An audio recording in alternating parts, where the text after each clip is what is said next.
Kia ora koutou. Ko Bridget Kool, tōku ingoa. And it's my pleasure to be here. And yes, I was the first trauma coordinator. Didn't seem that long ago, but clearly looking at the grey hair, it was a very long time ago. So I started life off as a paediatric nurse. I worked at Princess Mary before Starship. And in fact, I've only just let my registration go after 40 years. I always kind of had this dream that I'd come back to my nursing, but realised actually probably not going to happen. So loved my nursing and very excited to be here sharing with you this research. So this is a project that I led and was funded by the Ministry of Social Development, who have this fund where you can apply and use Growing Up in New Zealand data, which is what this project is about. So collaborators from the Growing Up in New Zealand study, which I'll spend a bit of time talking about, and colleagues from the University of Auckland. So it won't be any surprise to those of you in the audience, but this is focusing on unintentional child injuries. They're the third leading cause of death in children aged less than 15 years of age. There's around about 63 a year. Risk increases with age, and male children have 1.5 times the risk of their female counterparts. Māori are significantly more at risk than other ethnicities, and the leading causes are suffocation and motor vehicle crashes. On the right, there are images of a very useful Safe Kids report, which is child unintentional deaths and injuries in New Zealand and prevention strategies. Hospitalisations is about 7,300 a year, that's about 20 a day, and these are hospitalisations where the stay was 24 hours or longer, and those of you who work in the emergency department know there's many more that come but won't stay that length of period. Falls are the leading cause of injury hospitalisations. Again, similar, males have 1.5 times the risk compared to females. The Māori rate is twice that of Asian children and 1.5 times that of European children or children of other ethnicities. So internationally, when we look at the epidemiology of injury, there's a range of factors that have been associated with an increased risk of child injury. So presence of other siblings in the household. We had 4 children under 4.5 years, so I can attest to this. We seem to have a lot of injuries amongst our gaggle. Presence of emotional and behavioural problems in the child. Parents having low socioeconomic status and leading on from that, household financial stress. Low maternal education and young maternal age when they have children, being in a single parent or step families, and risk of injury to children varies markedly between adjacent neighbourhoods. So back in 2009, I don't know if Mike Shepherd's here, but we did a paper which looked at the New Zealand Child Safety Report Card. So there's an organisation called Eurosafe, and they do this report card where they have all the evidence of what reduces child injury, and then countries assess their own policies against that report card. So we did that in 2009, and we didn't score very well. I think we were 15th out of 22 countries, European countries. And it looks at all sorts of policies, from is there a national child injury strategy through to what are your seatbelt legislation, etc. It covers a raft, swimming pool legislation, etc. And it highlighted we've got significant gaps in both policy development and implementation of safety measures for a range of injury types to which young children are particularly susceptible. So no sort of contemporary studies have investigated the predictors of injury for children living in New Zealand. So in this study, we used this what's called a life course approach to looking at causation. It could be of anything actually, but in this case, we're looking at injuries, and it's called the telescope model. So you look backwards to things that may have been factors. So the child's development, the environment in which they were brought in, at various stages in their life, factors that may have impacted them. In this case, having an injury or not having an injury, and then you look forward to what the outcomes of that will be. So you start off with a group of, in our case, babies, and you follow them forward to see what outcomes they might get. And the Growing Up in New Zealand study has looked at a range of outcomes, development outcomes, educational attainment, health, a range of issues they've looked at. And then the lens, if you like, that you look at is looking at these different areas of the physical, social, and the environment. So the things that may be impacting on whether a child experiences health or ill health. So as I mentioned at the start, we're using Growing Up in New Zealand data, which is a contemporary longitudinal study tracking the development of around 7,000 New Zealand children from before birth. They're now up to, they've done the 9-year data collection wave.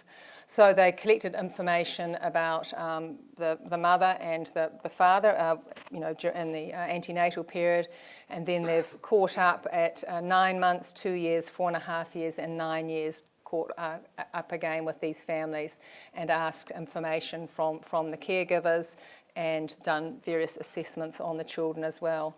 And you may have heard of the Dunedin longitudinal. It's a multidisciplinary study, which is a similar study which took place or started in the 70s, has about 1,000, I think just over 1,000. And that study and those subjects are now 45 years old, so they've got children of their own.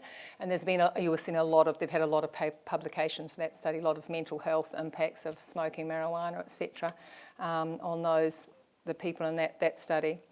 So they were recruited during 2009 and 2010 from all expected births in Auckland, counties Manukau, Waikato.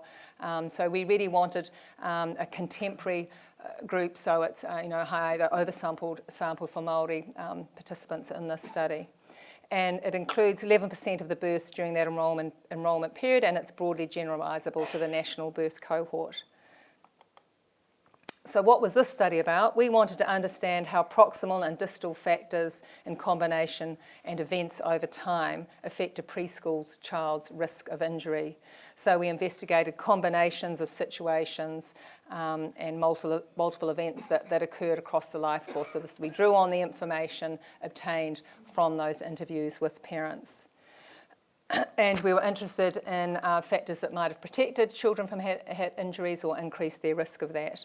And we determined how these life course determinants might vary between populations or different subpopulations.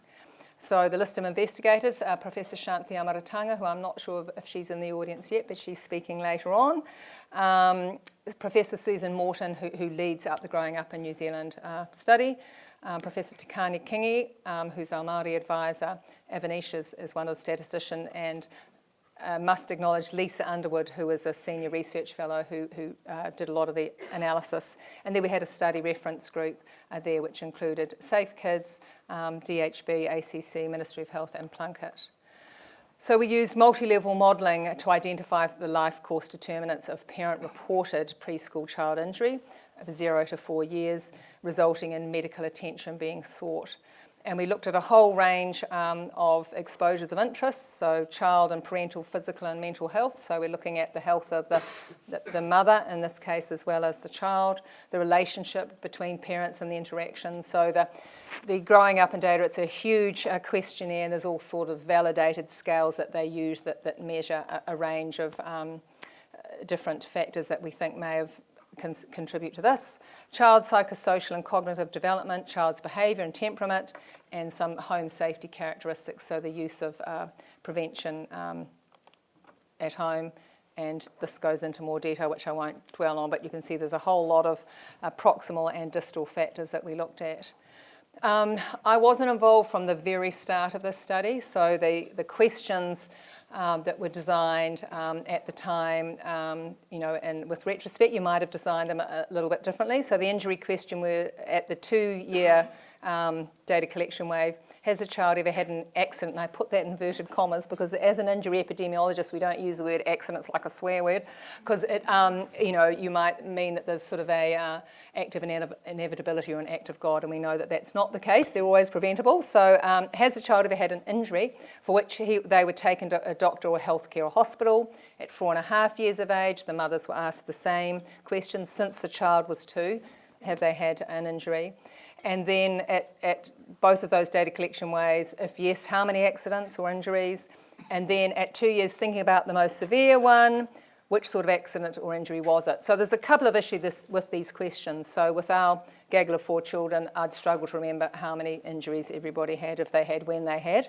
Asking a parent, what do you think the most severe injury is? They may think that, perhaps a laceration to the face was the most severe injury. So to them that was the most severe injury. In fact, we might think actually it's the concussion that was the most severe injury. So there's a little bit of subjectivity in those questions. And then at 4.5 years, thinking about the most severe injury, some questions about that. So that was the questions that we were restricted to. So now I'll get to the results. So this is showing the number of children with at least one injury up to 4.5 years of age.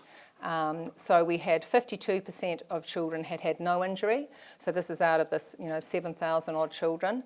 52% had had none from 0 to 4.5 years, and 48% had had at least one. And of that 48%, more than half of them, 58%, the first injury had occurred in that 0 to 2 years.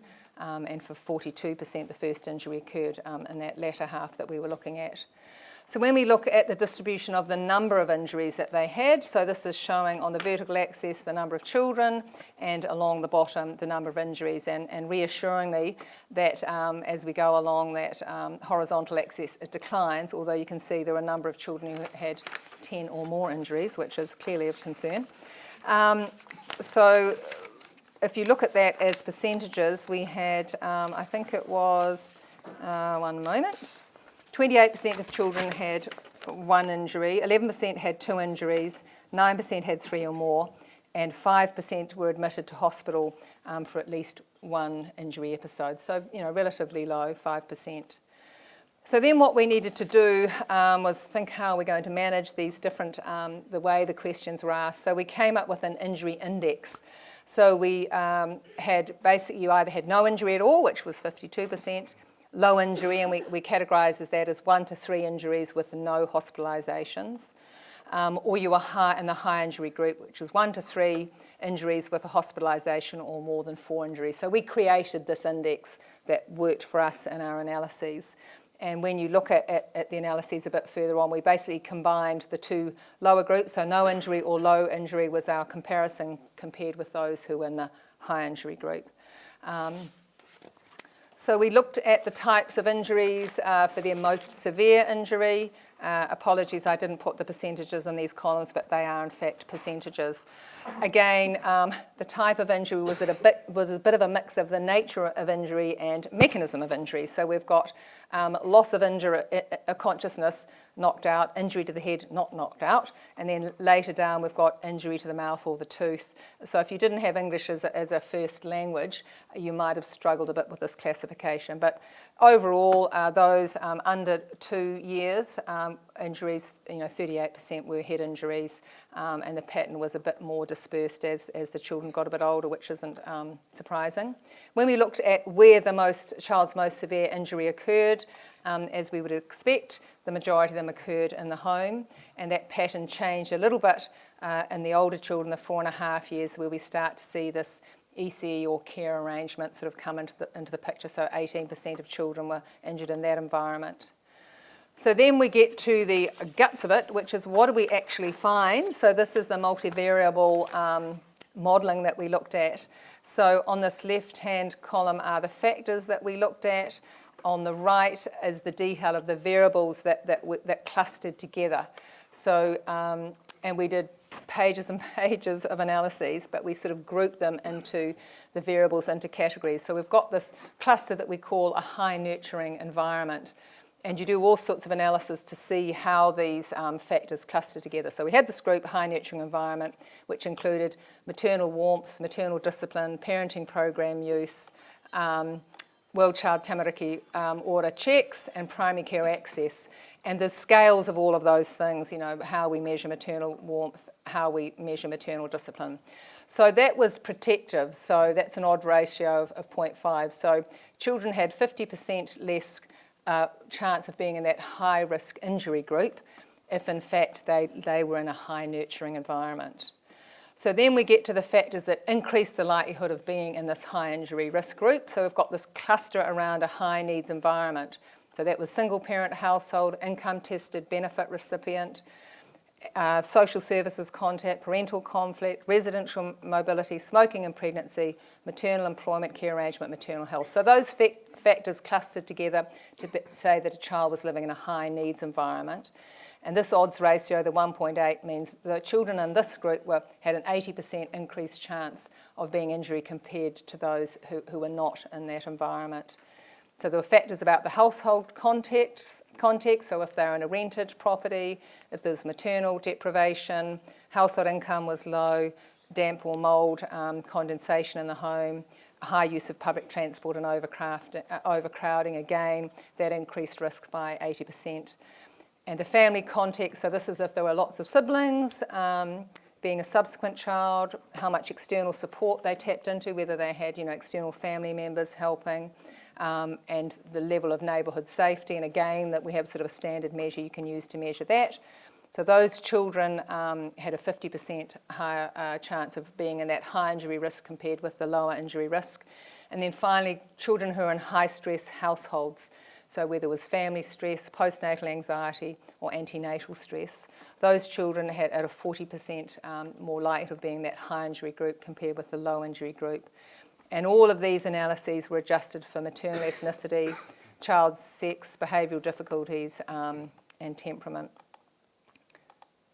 So then what does this all mean? Well, there are some limitations. So we didn't have any information on the circumstances immediately prior to the event. Because of the nature of the study, it wouldn't be very reliable if we said, thinking about that most severe injury, what was the child doing, in the half an hour before, because they couldn't remember. So that's a limitation. So this sort of study is not useful at looking at things that happened immediately prior to the event. Also, the injury questions I've highlighted, there were sort of a few issues with the way those questions were asked. We were reliant on self-report, so someone remembering, and also we couldn't differentiate between intentional and unintentional injury in these analyses. And in New Zealand, around about 96% of injuries are unintentional, and it would be unlikely in a study like this that someone is going to necessarily self-report an intentional injury, so it's not very good at telling us anything about that. And as I said, the framing of the questions, the way that the injury mechanism were asked, there was, was not, may lead to a few issues. But aside from that, the implications, the findings reinforce the multifactorial nature of injury risk and highlight the need for a multi-sector approach to preschool child injury prevention, and that there's a combination of factors, the child, demographic, socioeconomic, health and social factors that appear to increase the likelihood of high injury risk. And those of you who don't just work in injury, who work in other areas of paediatric, know that often those factors combine to put children at risk of all sorts of other things as well, not limited just to injury. And policy should address factors that might prevent or reduce injury risk and improve the identification of children at higher risk of injury in order to better target interventions. I'll skip over the next, which goes in a bit more detail, but there is a report published, Child Injury in the Preschool Years, which is an MSD report, which provides more details to that.